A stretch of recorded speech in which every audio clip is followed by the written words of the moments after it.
Helo, y tro hyn ni'n mynd i fod yn lluosi y rhif 4, pint a 36 ceiniog, a ni'n mynd i lluosi hwnna gyda 6. Felly, i ddechrau, fel bob tro arall, rydyn ni'n mynd i drefnu y rhifau. Mae gen i 4 pint, mae gen i 30 ceiniog, a fan hyn wedyn y 6 yna, mae hwnna gwerth 6 ceiniog yn unig. A dwi'n mynd i lluosi'r holl beth gyda 6. Felly, unwaith eto, 6 lluosi 4 pint, felly mae hwnna'n rhoi 24 o bunnoedd i fi.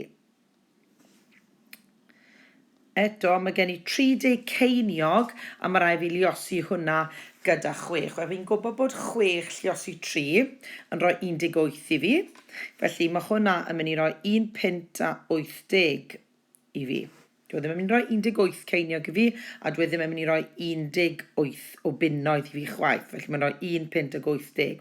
Ac yna mae gen i'r golwg ceiniogau fan hyn. Felly mae 6 ceiniog lluosi 6, felly mae hwnna'n rhoi 36 o geiniogau i fi.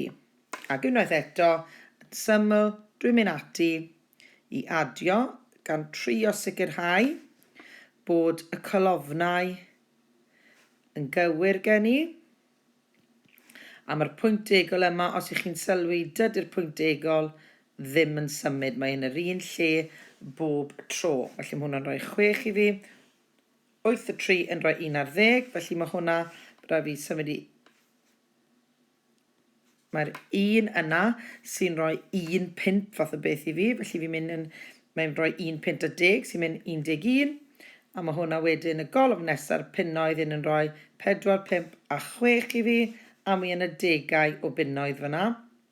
A mae gen i 20 o bunnoedd sy'n rhoi ateb 26 pint i fi ag 16 ceiniog. Felly fy ateb 26 pint ag 16 ceiniog. Diolch.